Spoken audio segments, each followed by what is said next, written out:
cantik, Prof. dan Jelita, Prof. Anggia, dan Prof. Adi di sini, yang ganteng. Juga Pak Menteri Perdagangan dan jajarannya, Pak Dirut Bulog dan jajarannya. Jadi saya mulai dengan kondisi harga barang. Ini kan paparan Bapak sebetulnya mengindikasikan ada kenaikan harga. Beberapa komoditas terutama. Pak Menteri, sebetulnya beberapa komoditas apalagi yang impor kan sebetulnya harganya bisa dikendalikan, Pak. Ya. Karena di dalamnya itu banyak sebetulnya biaya-biaya yang bisa masih diturunkan. Ya. Nah, menjelang pada saat bulan Ramadan ini, menjelang Idul Fitri, kan sebetulnya harus minta kepada importer itu untuk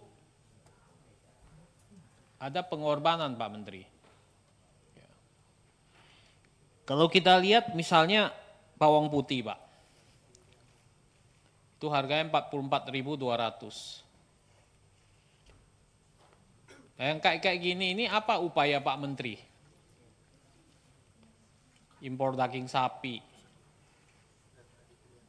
Bawang putih itu sampai di Indonesia hanya 30.000, Pak. Itu udah termasuk kos, biaya siluman dan lain-lain. Ini kalau dilihat marginnya terlalu tinggi, ini kan mestinya bisa dikendalikan Pak Menteri. Dipanggil aja importirnya ini, suruh terutama di sebulan ini bisa dikendalikan, diturunkan harganya.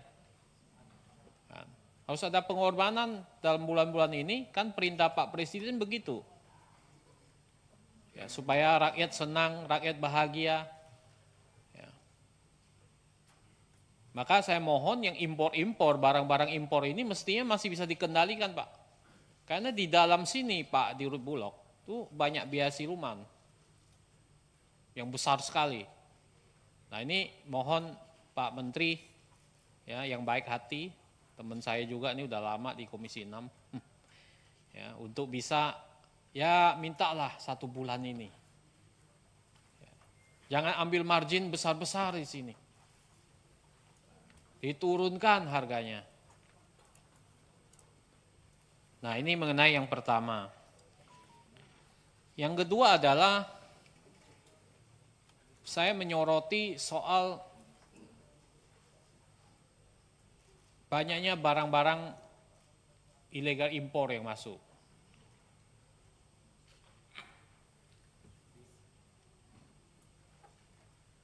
Pertemuan sebelumnya juga sudah saya sampaikan bahwa ini harus dilakukan tindakan oleh Kementerian Perdagangan. Jadi apa yang sudah Bapak lakukan dalam waktu sebulan yang lalu sampai sekarang? Karena saya melihat tidak ada perbaikan. Ya. Ini banyak Pak warga negara asing sekarang impor jualan sendiri Pak di mana-mana. Barangnya masuk borongan, tidak bayar pajak, tidak bayar biaya impor dan sebagainya. Ini kan dikaitkan dengan Undang-Undang Perdagangan masih berlaku kan Pak Menteri, nomor 7 2014. Nah itu kan amanah undang-undang Pak. Ya. Jika ada barang impor yang bisa menyebabkan kerugian yang besar atau ancaman bagi produsen dalam negeri, terutama UMKM, maka Kementerian Perdagangan itu harus melakukan tindakan pengamanan. Pasal 69. Untuk menghilangkan atau mengurangi ancaman itu. Apa yang Bapak sudah lakukan Kementerian Perdagangan untuk menghilangkan atau mengurangi ancaman tersebut? Ini saya serius loh Pak, ini warga negara asing ini udah di mana-mana. Apa yang kita lakukan? Bukan satu produk Pak, banyak. Banyak sekali masuk. Tekstil, udah banyak ini. Kan udah dengar Sritek, 10.000 PHK karyawan. Apalagi? Mainan, impornya besar. Jam, semua Pak. Saya dapat laporan dari konstituen. Terus ini dibiarkan nggak terus-menerus? Padahal Bapak amanah Undang-Undang nomor 7, ada amanah ini pasal 69, Bapak harus melakukan tindakan pengamanan, mengurangi ancaman. Bapak harus mengurangi atau menghilangkan ancaman. Ini berarti Bapak nggak menjalankan undang-undang loh Pak, Kementerian Perdagangan ini. Ini PKTN juga diam aja. Ya, kemarin di ramai-ramai Pertamax sama Pertalite, saya lihat nggak ada tuh Kementerian Perdagangan turun. Kau dulu sering sidak tuh, SPBU. Tapi sekarang nggak ada tuh yang sidak DPR. Jadi bagaimana kerjanya ini? Apa yang bisa dilakukan?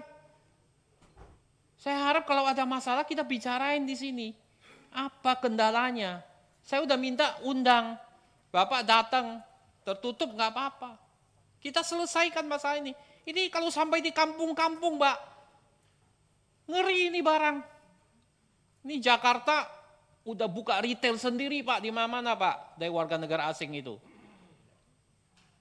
Ini ancaman serius tuh Pak. Buka toko banyak Pak. Gak ada tindakan.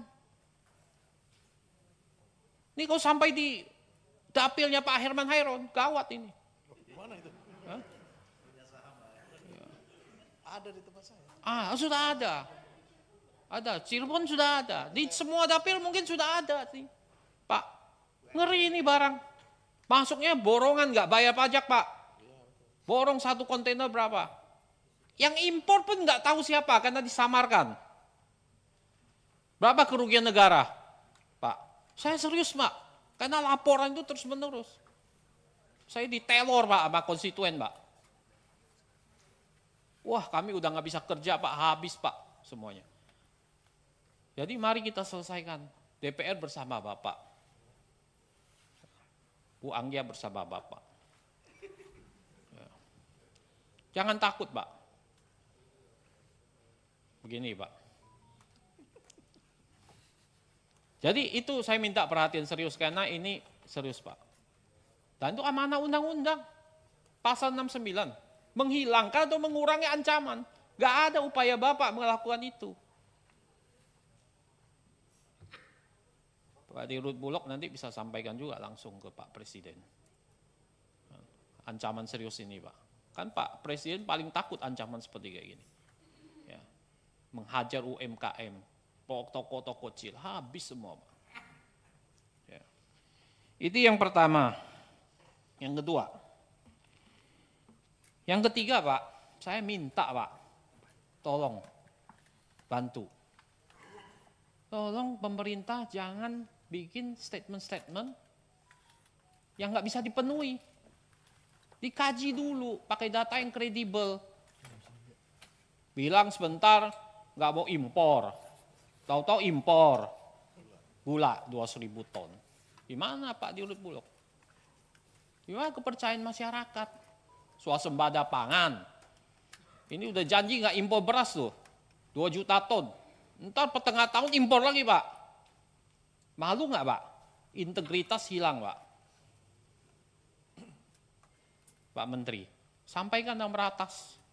Nggak boleh ngomong sembarangan. Yang kena tuh Menteri Perdagangan Pak. Menterinya Pak di medsos Pak dihajar Pak. Bapak yang ngeluarin PI-nya, persetujuan impor. Ini nggak benar Pak cara begini Pak. Ya pakai planning dong Pak. Ngitung data. Kalau memang nggak yakin, jangan ngomong, jangan janji nggak impor.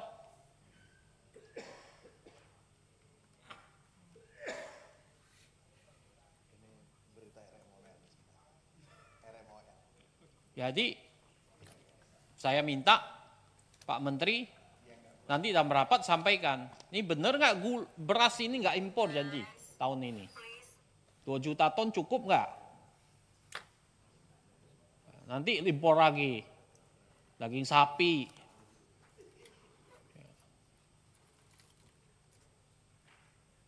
dan komoditas lain. Ya. Terus Pak Menteri, ya, poin selanjutnya adalah saya ingin tahu bisnis matching itu yang Bapak sering sebutkan itu seperti apa sih Pak? Targetnya apa sih? Seperti apa sih sasarannya? Prosesnya bagaimana? Ini nggak jelas buat kita. Ya. Pakai bahasa Inggris lagi, business matching. Rakyat nggak tahu tuh Pak, business matching Pak. Jangan rakyat. Ya. Jadi mohon ini dijelaskan supaya orang tahu gimana ngikutin business matching ini. Strateginya seperti apa. Ya. Yang terakhir buat Menterian Perdagangan, saya minta PKTN aktif turun Pak. Kurang biaya ngomong. Ya. Anggaran saya tahu lagi susah ini. Ya. Jadi itu. Pak Moge. Moga si Matupang. Ya. Saya tahu Bapak kerja bagus Pak, tapi apa sih persoalannya? Bagus sekali. Kalau di WA responnya cepat. Sekjen yang susah. Wah susah isi Karim, waduh ngeri sekali. Ngeri sekali, lebih susah deh menterinya. Ganti aja. Ya. Jadi saya minta Pak Isi Karim nanti kita lebih sering bisa komunikasi gitu. Ya. Jadi itu nggak ada salahnya Pak kita bantu Pak. Nomor mungkin. Ya mungkin ganti nomor ya Pak. Kalau ganti nomor diinfokan ke kita Pak, minimal Komisi 6. Ya. Iya. Saya pikir saya udah lama untuk Bulog, saya pingin ada paparan bukan hanya stok Pak, tapi kebutuhan juga supaya tahu Pak. Ini kan paparannya stok, ya. Tapi karena Bapak ini kan baru, kita tanya banyak juga nanti banyak belum paham gitu kan. Jadi mohon dijaga harga Pak, ya distribusinya biar juga nggak ada birokrasi panjang, ya persoalan-persoalan di bawah Pak. Saya pikir itu pimpinan, terima kasih. Baik, terima kasih Pak Darmadi. Pak Sekjen jangan lupa kalau di WA dijawab ya.